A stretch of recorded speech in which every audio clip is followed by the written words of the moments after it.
I was tending to my horses when I noticed her once more. There she stood, squarely in the center of my corral, expensive sunglasses resting on her nose, clipboard clutched tightly, gesturing at my fence posts as if the land belonged to her. Karen Whitmore, self-proclaimed president of the Willowbrook HOA, had finally escalated from persistent nuisance to outright trespasser. "You must remove these weeds at once," she declared in that piercing tone that could set dogs barking across multiple counties. "And this fence is utterly unacceptable. The paint is peeling, and it's dragging down our property values."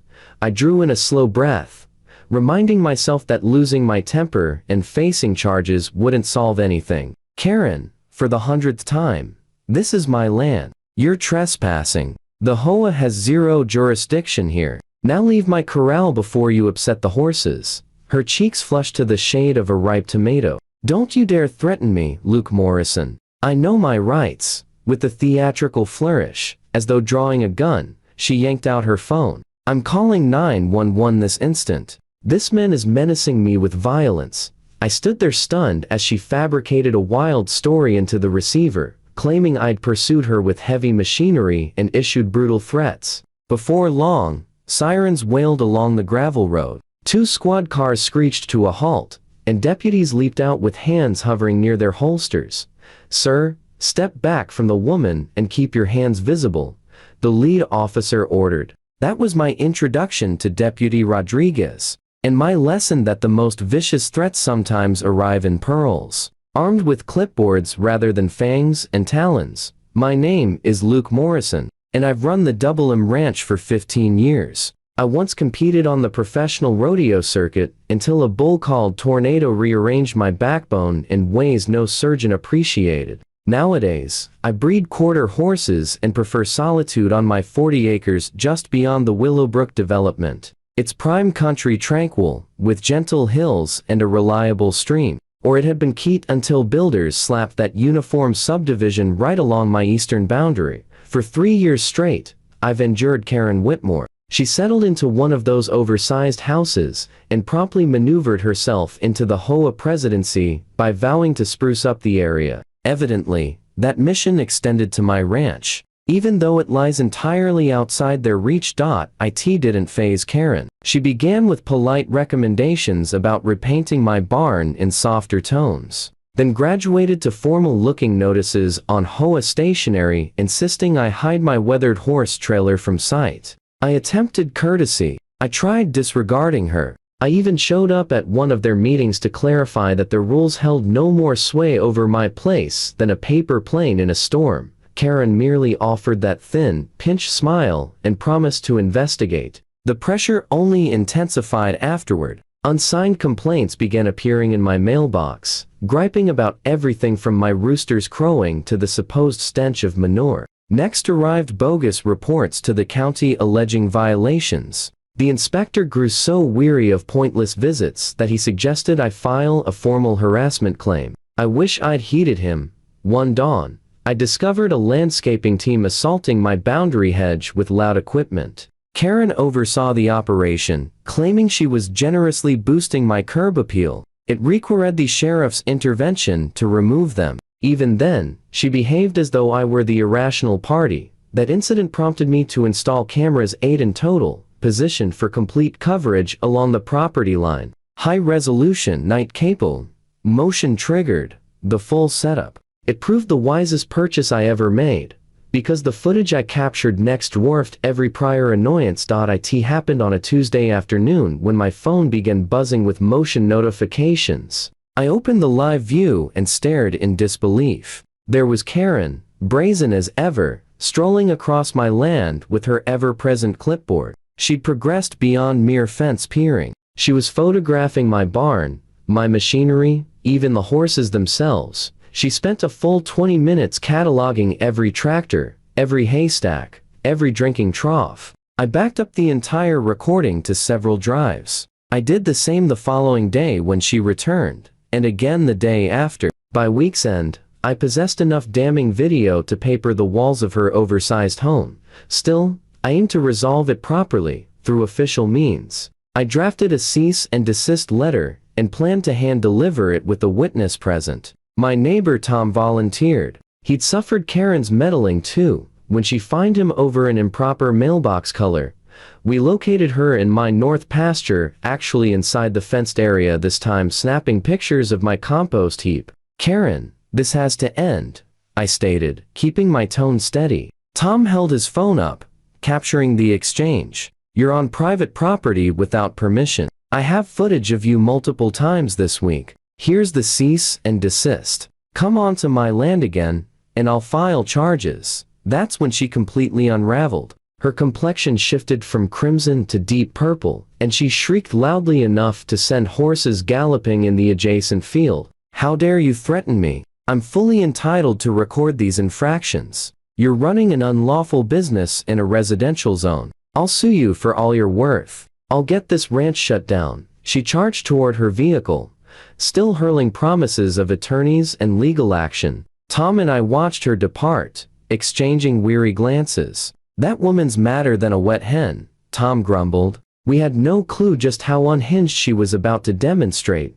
20 minutes later, I was brewing coffee in the kitchen when sirens pierced the air. I assumed a crash on the highway until I spotted patrol cars veering into my driveway. 2 vehicles, lights blazing, deputies advancing cautiously with hands near their sidearms. My stomach dropped. Sir, step outside slowly with your hands in view, Deputy Rodriguez shouted. We've received a call claiming you menaced a woman with a shovel and pursued her from the property.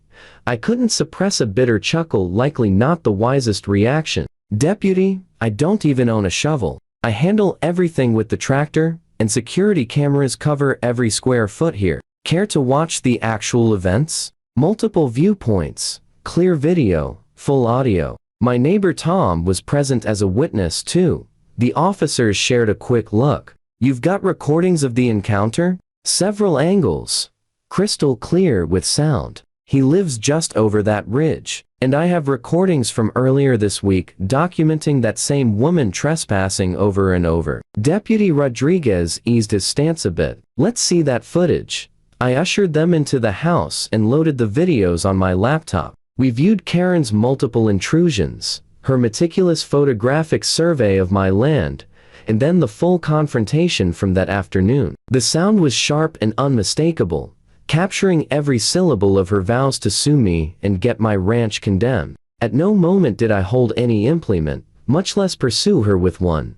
The deputies' faces shifted from doubt to astonishment, outright fury as the clips played. She claimed you were aggressive and unhinged, Deputy Rodriguez said, rubbing his temple. Told us you'd warned you'd harm her if she ever returned. This is nothing like her story. Informed her I'd file trespassing charges, I replied. That's a far cry from threatening harm. And as you saw, she'd been trespassing repeatedly. Rodriguez flipped open his notebook. We'll require copies of every video, plus a formal statement from your witness. Submitting a false report to police is no minor offense. Neither is trespassing, the second deputy agreed. We'll be paying Mrs. Whitmore a visit to discuss the penalties for misleading officers.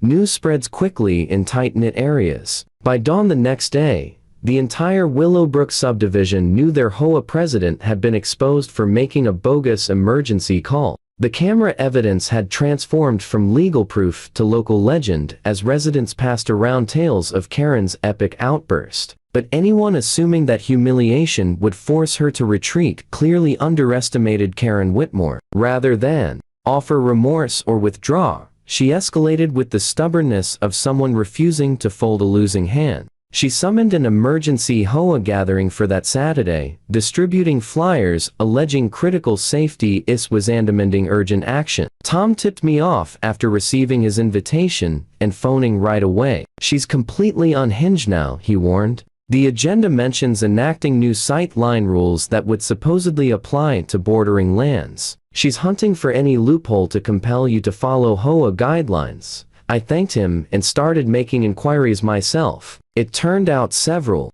Willowbrook homeowners had grown thoroughly exasperated with Karen's tyranny. They'd been waiting for a solid reason to confront her, and her fresh legal troubles provided the ideal opening. Saturday came, and the community center overflowed with attendees. I took a seat near the rear alongside Tom and a handful of supportive residents. Karen gripped the microphone stand, appearing worn yet unyielding, her typically flawless hair a touch disheveled. She plunged into a tirade about safeguarding home values and the necessity of aesthetic uniformity across the broader vicinity. We must broaden our authority to safeguard our investments, she proclaimed, her pitch climbing to that grating register that set teeth on edge. Adjacent properties impact our image. We bear a duty to guarantee they adhere to acceptable criteria. That's when Margaret Chen rose. Margaret, a retired lawyer who'd relocated to Willowbrook seeking serenity, had repeatedly clashed with Karen's excesses. Point of order, Madam President. You're presently facing investigation for criminal trespass and submitting a fabricated police report.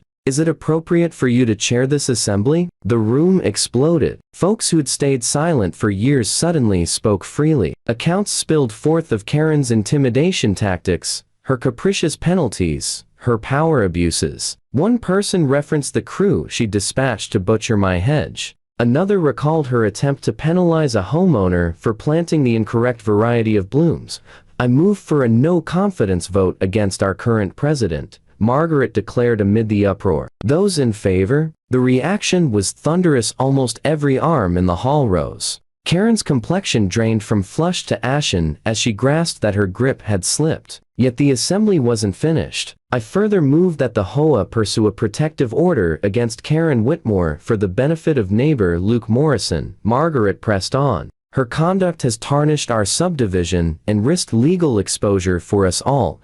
The tally was again nearly universal. Karen remained rooted at the lectern, her lips parting and closing soundlessly like a stranded fish. Another attendee proposed, scrutinizing the HOA's books, wary of where those random finds had vanished. That measure carried as well.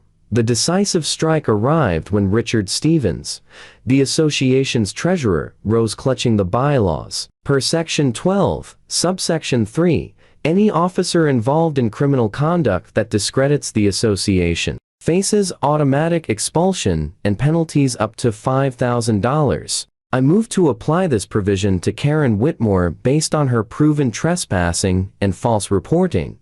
The decision was rapid and resounding. In under 60 minutes, Karen had tumbled from HOA ruler to outcast, slapped with a $5,000 levy from the very group she'd wielded like a club. As the session wrapped and attendees streamed out, Karen clung to the podium as if it might save her. Her meticulously ordered realm of regulations and dominance had collapsed entirely. The final words I caught while departing were Margaret Chen, advising her that she had 30 days to settle the penalty or confront litigation from the HOA's council. The next week, I added a sturdy new gate custom-built with the keypad lock and speaker system, but the highlight was the sign in crisp, authoritative script. Private property, no trespassing, no cars permitted. The criminal proceedings dragged through the courts for months, though Deputy Rodriguez provided regular updates. Karen was eventually found guilty of filing a false police report and criminal trespass. The judge, evidently familiar with such personalities, ordered 200 hours of community service, a year of probation, and a $3,000 fine. Her real estate license, which I hadn't realized she held, was revoked for half a year, wiping out substantial earnings. The expression on her face as the verdict was delivered is etched in my memory, utter disbelief, as though she couldn't fathom that her behavior carried real repercussions. She'd grown so accustomed to brandishing the HOA as her shield that she'd overlooked how the wider world possessed far stronger enforcement.